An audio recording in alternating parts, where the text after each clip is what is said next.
And we're done. Yay. Thanks, guys. I have jumped into Vindicata versus HellraiseR. So the other American Terran. I would still love to cast Cuddlebear versus Estrella, but I think Estrella is just AFK because he's waiting for his opponent, so it could be a little while. I'm hoping it times out really perfectly. If today really is a special lucky day, then it'll time out super perfectly. Start off on Nightshade in the top left. There's the blue Terran. It is Vindicata.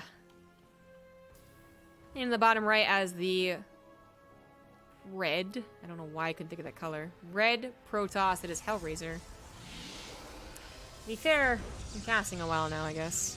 Pretty much non-stop. I thought there'd be a bit of a break, but then I realized there's no way the bracket for Europe would have been anywhere close to finish, so... Tomorrow it'll be a little more awkward, because as we get closer to finishing a bracket, the less games will be available for casting, thus pushing us away as Wardy dominates, stomps all over the qualifiers with his big old feet. But today we went right from EU into NA. Well, we have nothing much going on. Just watch this probe. I'm going to grab some fun juice.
Alright.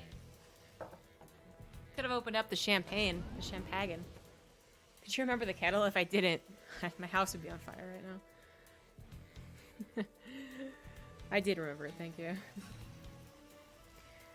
I tried to be fancy and use my shaker, but it really didn't work out well, so just poured it in. Fine. So, heard some action going down. Sound like just an adept being bothered by a bunker and vice versa. Not a big deal, but ooh, a lot more interesting. We have a DT rush on the way. So Vindicata, I don't know what happened to his Reaper, but I would have seen a Twilight Council and then not gotten back in to check to see if there was a Robo, if there were 2, 3, 4 block gateways, and that is problematic. Now, most Terrans learn to hoard scans around this time. One of the earliest DT attacks you can do is like a proxy pylon is like actually 420 or something. More typically, when you have a Robo involved, which is, yeah, the more typical way to cheese, like, it's 445, 5 minutes. It seems like, you know, in typical fashion for metas, it's kind of gone around in a circle. The Raven build has come back into play. A lot of Terrans are just doing the non-Raven version of this, swapping it off immediately, but it is a very fortunate thing for Vindicta that he is doing the Raven build. Charge is immediately following us up for HellraiseR, so he could have a good old-fashioned charge all-in No, actually, no, he got all of his gases, so I don't think so. But this is still a surprise. The Raven is out. DTs were hitting in every location. There's only so many units that he has, which is the awkward part of dealing with DTs, but he deals with the first one. Instant pull away from the main base means he's only lost 3 SCVs, so quite a good defense so far. Eventually, the interference matrix will threaten further attacks, but good start. Good start.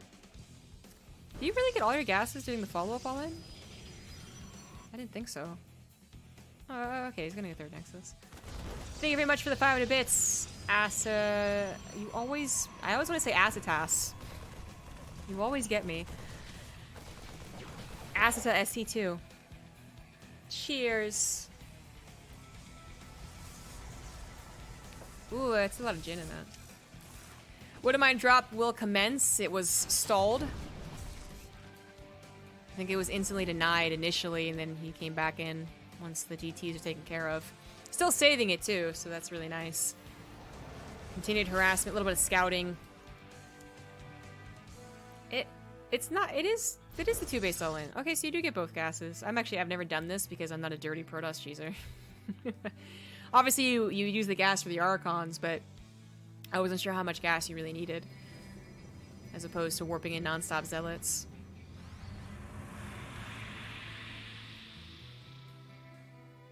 So this can be a typical follow-up in, like, you know, non-professional games. For the most part, you wouldn't expect it against a guy like HellraiseR. Well, against an MMR like HellraiseR, I should say. HellraiseR actually definitely has some cheese capabilities.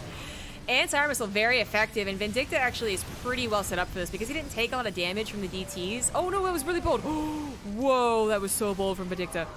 He had the Raven still alive, obviously. Anti-armor missile was great usage of it, but more importantly, he had a lot of bio with medevacs. That is the most important thing, in my opinion.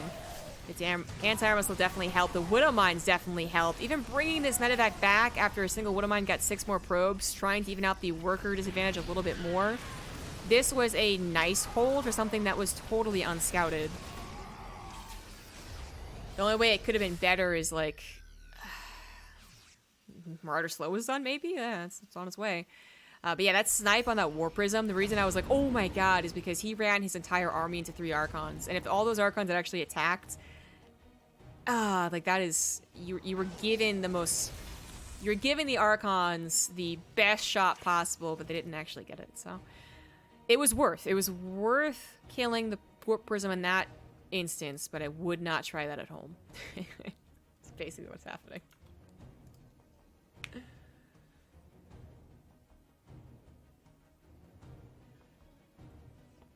Can you get High Templar by 420? I get it. Third Nexus, not gonna happen. But you gotta wonder, where's the army? Oh, there's the army. I see it. War Prism goes in the main base as well, and were the reinforcements quick enough at all? Interference Matrix, very important, but one Widow Mine will not kill it. The other Marines, they're the units here, actually get the War Prism, and he still has the wall at the front. So this turned from something that could have been catastrophic, something very, very good for Vindicta, thanks to his Raven usage. He didn't just let that die, going into a couple of Stalkers and Sentries, and that supply depot buying at least a couple extra seconds. His production is currently a bit camped, but even an extra Marauder coming through here, and most importantly, his army is coming back. Well, that medevac a little bit too soon.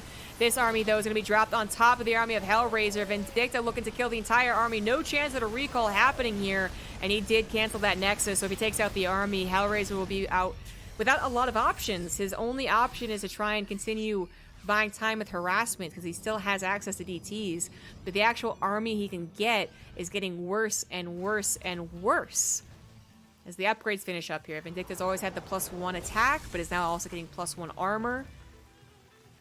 Still with enough economy to also get all of these important units out. Decent number of Marauders, continuing to building medevacs, and yeah, continuing to build Widow Mines. You stop building Widow Mines against the style of play because you're busy.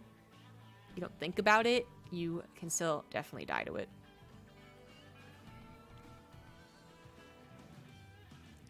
Ghost Academy on the way on 2 bases is...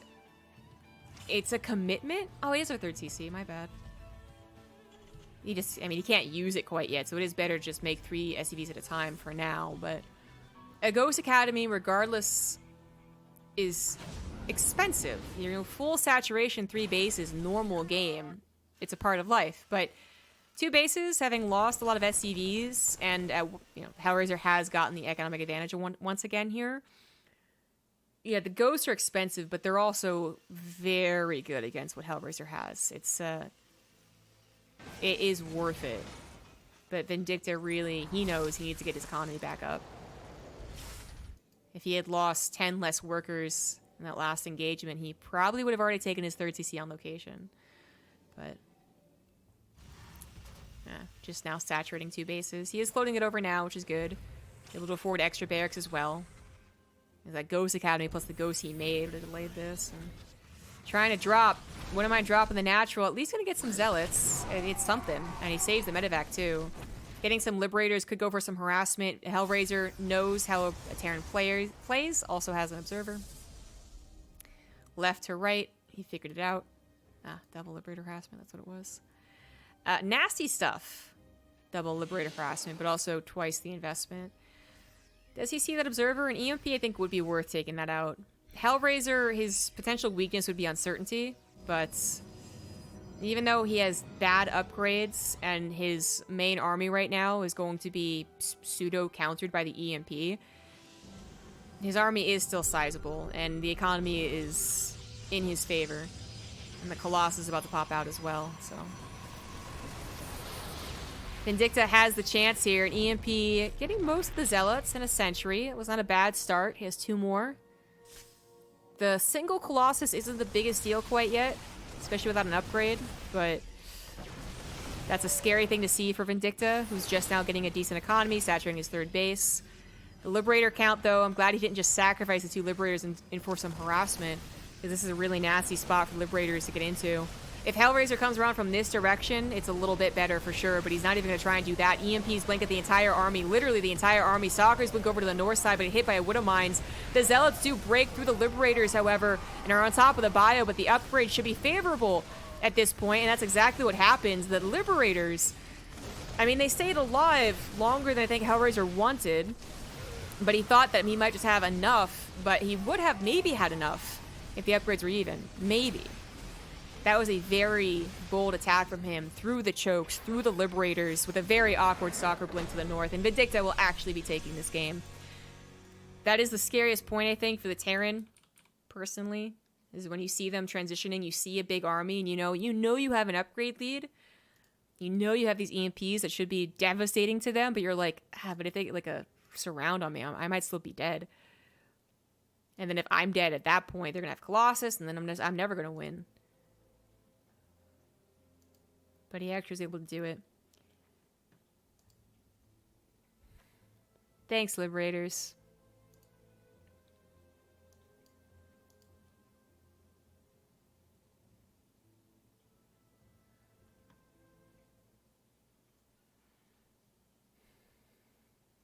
Cheeto Archons look awesome. They kind of look like Dark Archons. While I have you guys on my camera, I had gold rum from however many streams ago. So here's to you guys. 500 subs. Woo!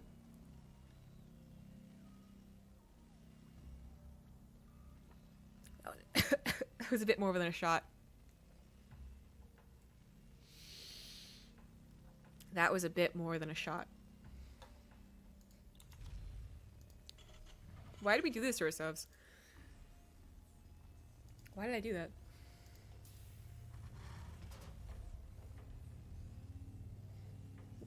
A bit less than a shot would have been ideal. God. Alright. Wash it down. Wash it down.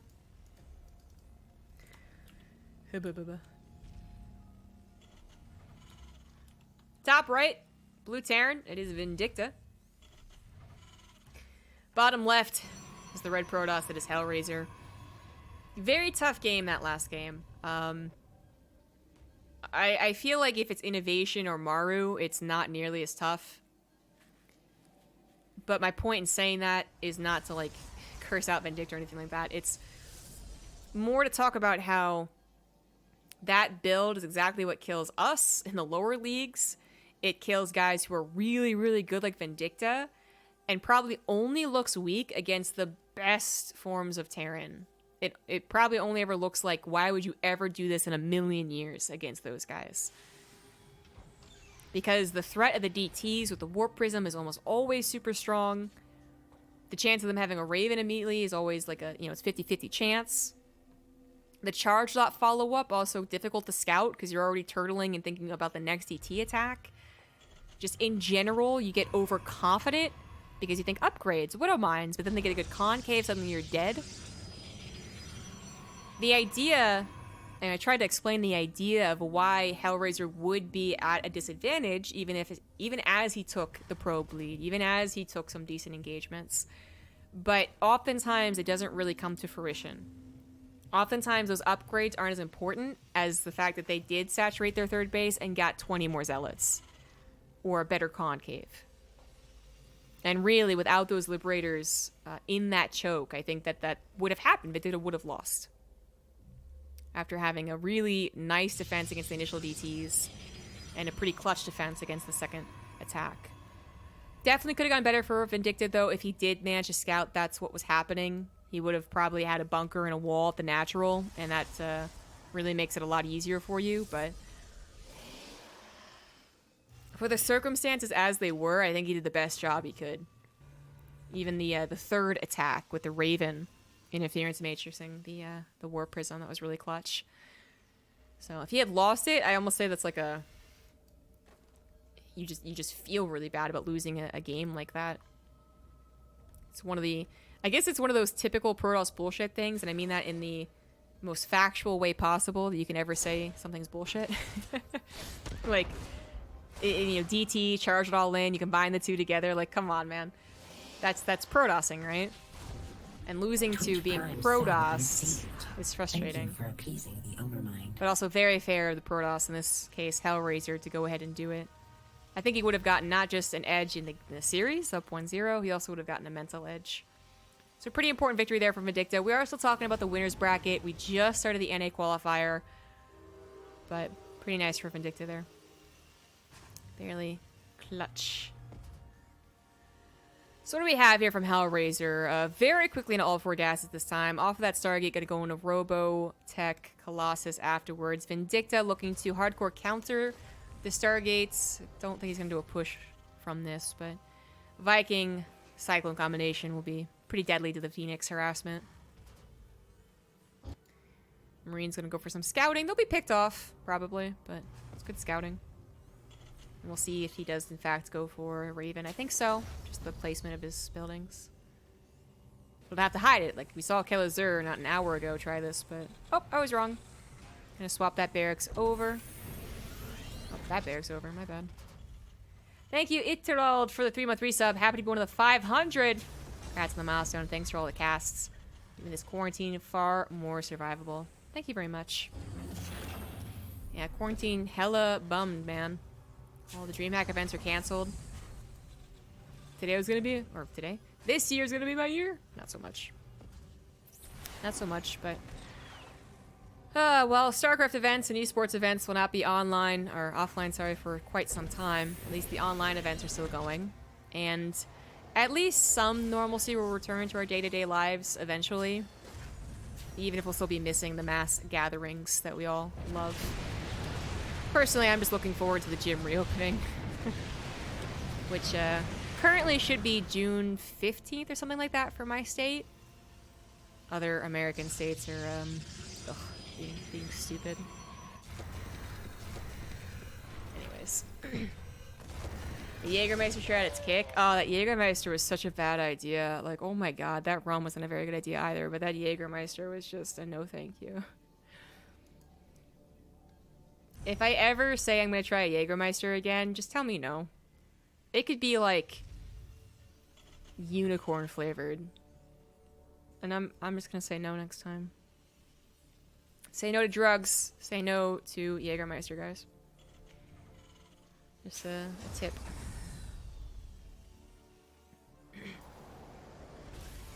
Are we doing fairest server here as well? There's a very fair question. Yes, we are. So I believe they're gonna like entirely update all of the rules to compensate for the fairest play. I hope they do anyways, because now it's not really correct.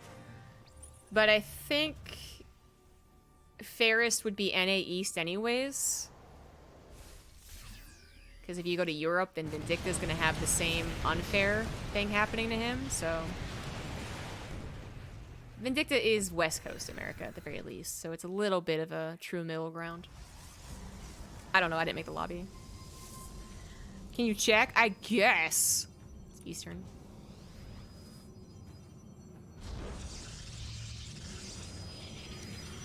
Alright, so finally we have the first push. They've all done their builds, they're ready to go, but oh my god, Vindicta is like, no, no, no, no, no, no, no, no, no, no, no, no, no, no, no. The difficult thing about being Terran is that you're expected to push. There's a lot of Phoenix, actually. So that is a very, very, very typical push. But you see, I think this is a "Are you serious, bruh?" scan. Because there's no way he's fully saturating his third base as well as having that many units. And he's right. But unfortunately, just by not making a handful of extra probes, about a dozen extra probes, stalling that and just going for a lot of production, he has caught Vindicta off guard. Vindicta is lucky to be escaping with the majority of his bio, but he did lose a medevac. 4 Vikings at a time. He's already prepared for the 2 starports, but is it too late? I think SCVs have to be pulled. He has to buy more time somehow, but he can't really do that. Okay, the bunker will hold temporarily, but he has to buy more time for more Vikings. The fact that he's already lost his medevacs is a big deal as well, as his stim will really, really hurt him. The SCVs are pulled to repair. Missile turret's actually available for the Phoenix as well, and that's surprisingly nice in this desperate scenario.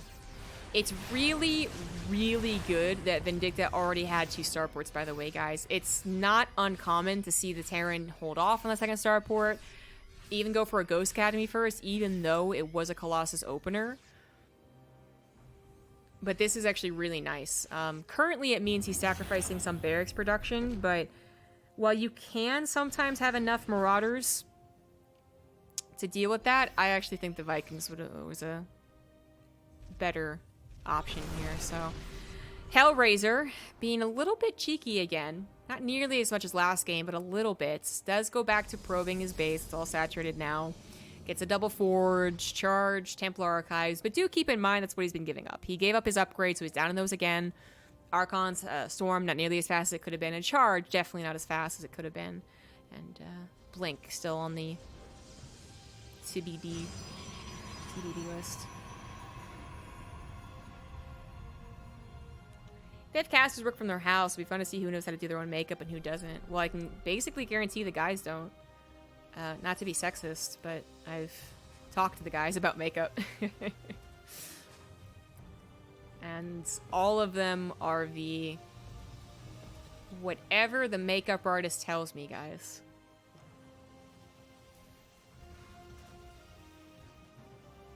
Strongly recommend pineapple juice. I actually have pineapple juice. I just forgot. Good point.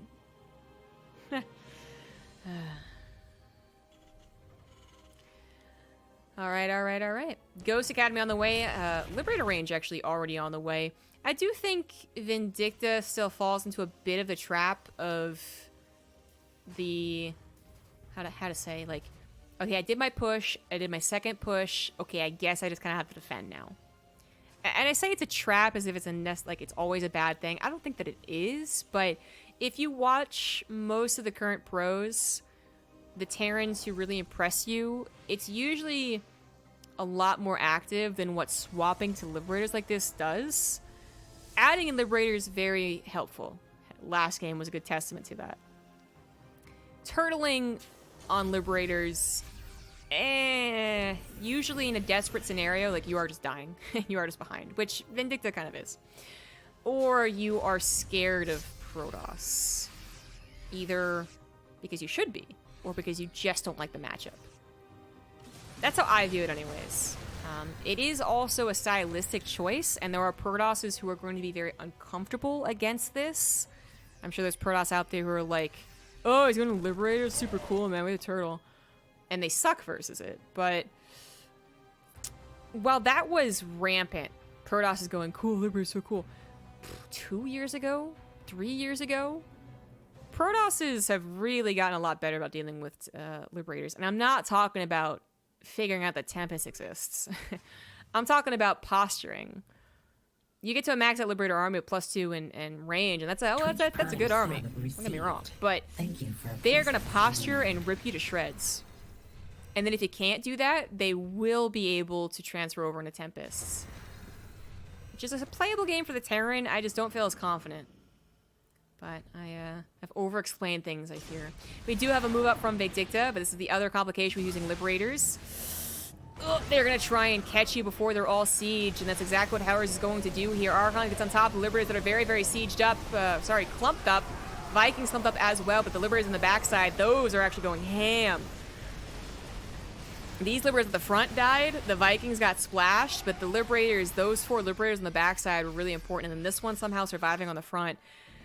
HellraiseR, a little overconfident, thinking, okay, they're not sieged, I'm good to go, let's do this, and losing a decent chunk of his supply, but not taking a necessarily terrible fight, because a lot of the bio on the ground did go down. HellraiseR lost his Colossus, but that's actually okay, I think that's fair. On 5 bases, HellraiseR could decide to go back into Colossus at any point, but I think it's smarter as going to Disruptors anyways. Liberators do help a lot against Disruptor play, but the Protoss player is still more mobile the more you add in those Liberators. Scan reveals the saturation of the 4th base, and perhaps looking for the army. Misses it, and then is like, oh, there it is. There it is. Vindicata is trying to get to a 4th base, but those Zealots that survived are going back after it before it's a planetary. Very, very obnoxious. An observer over the 3rd base is giving HellraiseR a lot of confidence in his army movement. I actually really like this combination of units Vindicata left behind, but he's about to be surrounded. EMP plus Liberators is very dangerous for the Stalkers. Vikings also realizing they don't have anything to do. Lands, but unfortunately Vindicata getting surrounded like that did not have enough units to hold on. GG. Thank you. Tom wants to play. Oh, do you? Thank you for the Twitch Prime sub. Are you gonna play ladder today? Really easy if you guys check. I have a Google document, Google schedule, Google Calendar, that's the word. Google Calendar. That you guys can see what I'm doing. Generally, if I'm casting, I'm not playing, and vice versa. I'm one-dimensional. Borsi's on the fun juice. So this will take us to game number 3. Vindicata taking a lot of damage from that Colossus attack. He held, he lived, but while he didn't lose like 20, 30 SCVs, that 3rd base denial was really a hefty loss. And there wasn't much counterattacking to be done. So... But it's not the first or the last time I'm going to see Vindicata go into those Liberators and just get out positioned. That's really what the Protoss players have gotten better at doing. Everdream is probably going to be different, though. Eternal Empire is also just a map that lends itself to that style of play, that type of game. Bottom left, Blue Terran, it is Vindicata. Top right, as the Red Protoss, it is HellraiseR.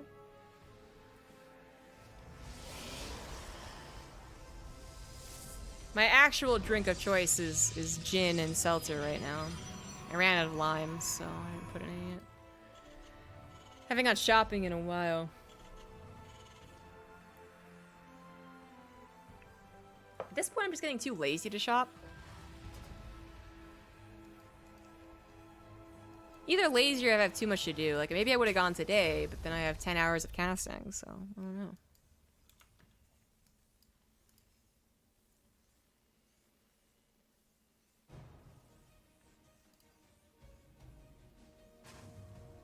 I just realized I'm going to be drinking on an empty stomach. This will be fun.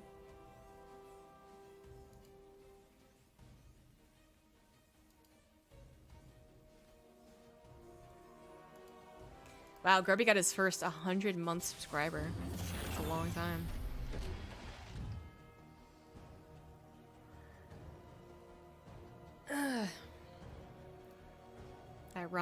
That rum though, guys. Ugh.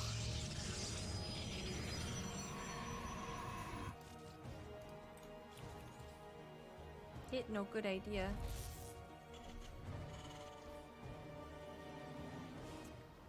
Well, I'm gonna watch this Reaper. Wait, where the hell is the? Oh, it's not popped yet. I'm gonna watch this Reaper. There we go. And grab some water.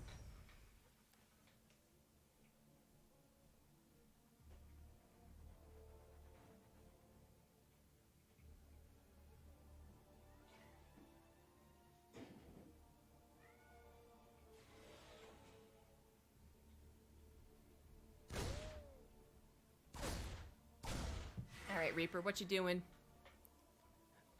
Nothing? Cool. Bunker's on the way, so the Adept won't be doing very much. Stalker also being chronoed? Okay. I didn't see if the Adept was being chronoed or not. It is going to be here to defend against the Reaper harassment. Adept not going to be so lucky to find a defenseless... Defenseless... it's already so hard. Twilight Council here for HellraiseR, but as much as it looks like a potential macro build, I wouldn't trust it, Vindicata. How long will NA take? 5 hours. As I said, though, I'm not sure I will actually stick around for all 5 hours. The Adept was accidentally in range of the bunker for an extended period of time, so it's lucky to survive. Twilight Council so far is actually just a Twilight Council. No Robo was added. We'll see if he goes to 2 or 3 extra gateways, since that has been so popular on Everdream. Big reason's got to be the amount of space that you have to actually elevator things in. And the amount of space you have to have dead space to not be noticed. Nope. Okay. Another Robo. There you go. No 4th gateway? Already done? Okay. Reaper's going to get into Scouts all those timings, which is quite nice. And then the Hellion. Hello, Hellion. Scouts this timing as well. Gets 2 probes. Maybe another one. Maybe. It's hard to micro against a Hellion. The range of the flame is actually pretty good. The range of the flame plus the DPS, how often it attacks, is pretty good. You could try, but you fail. Just like HellraiseR did. 4 probes down. Full scout on what he's doing here. Now we could still get a Warp Prism and go for a lot of warp ins as opposed to going for a 3rd Nexus, but he just chronoed his probes. It's a 3rd gas. No Warp Prism. Yeah, I think a 3rd Nexus will be called for here. Marine's gonna scout the incoming attacks. He's stalkers and everything. Definitely worrying. Like, what if you miss the 4th gateway? What if they are building a Warp Prism and just dedicating to a lot of warp ins? And now HellraiseR builds a Warp Prism. Oh, and a Dark Shrine. Still not choosing to go for the 3rd Nexus. He's still being cheeky. Can't trust the 3rd Nexus. You can't trust the opener from HellraiseR. So Vindicata did not go for a Woodamine drop build, which would currently basically have the chance to scout what's going on here. Woodamine goes to the main, sees the Dark Shrine, goes, oh, okay, gotcha. Leaves. Well, he didn't do that. He's going into Banshees, however, and the Banshee will be able to see it. So still some scouting, just a little bit later. Warp Prism is headed towards the main. That's the Observer. There it is. Warp Prism headed towards the main. Observer already here for the Blink Stalkers. Banshee, unfortunately, gets caught at the exact right time. Wrong time. Right time for HellraiseR. Big repair on the stim. It just started, so it wouldn't be the worst thing to lose, but you also would have had to wait for the tech about to finish. Banshee's gonna find a couple of probes in the main base while he cranks out a 2nd Observer. Blink Stalkers just blinking around, doing what they do best, blinking. Blink, blink, blink. SCV damage, not too bad so far, but the Marines actually have to stop taking this fight without the tanks. 2 tanks are available. Did HellraiseR notice that? He's taking shots from them, but tearing down the Marine pressure. Taking down the things that could actually kill his Warp Prism. He could continue the pressure for as long as he really wants, because Everdream has so much damn space in the main. You can literally just chill here and not be taking any damage. Like, what? Stop it. 3rd tank pops out and will help defend the natural, but maybe not against a PT. I don't see a missile turret. I don't see a scan. Unfortunately, the Banshee, while it did see the Dark Shrine, didn't pay attention. He probably thought that was a pylon, or, well, it just simply happened when he was under attack. Very awkward, very unfortunate. Scan is about 3 seconds away, however. He's going to hold up in the main base, knowing he's under pressure from 2 different sides, and knowing that this is getting more and more all in. More dedicated. Unfortunately, loses Stim about halfway done. That is a nasty loss, but 2 bunkers in the natural, cleans up the DTs. Cleans up the DTs. Okay, he will eventually. He has a scan, so it'll happen. But Stim starting on the second tech lab, that is a very unfortunate place for the second tech lab. And Tank's not quite covering it. He finally cleans up the No, it's still there! What the hell? What the hell? There we go. Missile turret was pushed out to the front, and that is going to be it. But HellraiseR, as much as he dedicated to that, in terms of delaying his third, he did a lot of damage, and he did still go for upgrades. So +1 in charge is actually still finishing up here. Just his economy isn't maybe as good as it should be. Could be. It is definitely better than Vindicta's. Well, double mule makes up for it a certain amount, but no third CC. So that's what's really concerning. And combat shields and Stim later than they should be. So while the tank count actually continued to rise, they didn't die. They didn't get picked off one by one. And that is a nice addition to the army. The actual timing of his push, his attempt to get some revenge, might not be good enough, especially if the Warp Prism is going to be providing any more harassment and delay. It looks like HellraiseR actually going to end the game right here, right now, despite going for double Forge upgrades. I think that is a little bit ambitious of him. But he's going to try. Banshee comes back to help against the Zealot harassment. Tanks. Oh no, they all on siege. Oh man, if any of them were siege, it's actually a really terrible blinking from HellraiseR. He is playing with fire, but more Zealots coming to the main base. Zealots, or tanks, are trying to reposition to deal with the Zealots. That Banshee being surprisingly helpful, but it can't take out 12 Zealots all by itself. Tank gets pounced upon and killed, and now that tank count has gone from 4 to 3 to 1 to, well, not good. To not good. Vindicta, if he had everything in position, if he knew exactly what HellraiseR was going to do, like a sensor tower or something was already built, I think he has a powerful army to defend with. But unfortunately, it's impossible to have a sensor tower at this point while you're under constant pressure. And he did not have everything as good to go as he should have. Also, he lost him at combat shield. Oh, I didn't even realize. Oh. That is game. That's actually game. Even with the Stim and combat shields, that scan that just saw how saturated third base was already GG in his heart. Vindicta knows. Banshee, that was a heroine of dealing with the Zealots, dies to an unfortunately placed Observer and Stalkers. And Vindicta is down to just SEV pull. SEV pull when you have Stim and combat shields and a couple of ghosts. That's the only option, I'm pretty sure. I'm calling it right now. What's the actual longest someone could be a subscriber for? Day 9's in the running. I know Total Biscuit also would have had some of the first subscriptions. Jesse Cox, right? Like, I think he also has one of the first subscriptions ever provided. Which is why they also... some people still have the very original subscription type where you can take a lifetime subscription. And they also have the ability to not have pre-roll ads, I think. These are the true OGs of Twitch.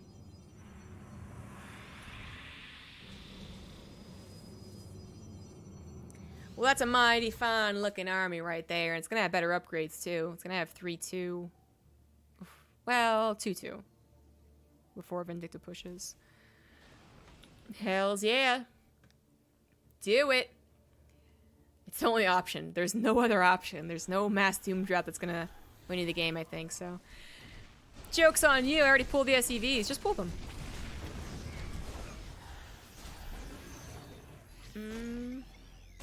Warp Prism, as he realizes what's going down.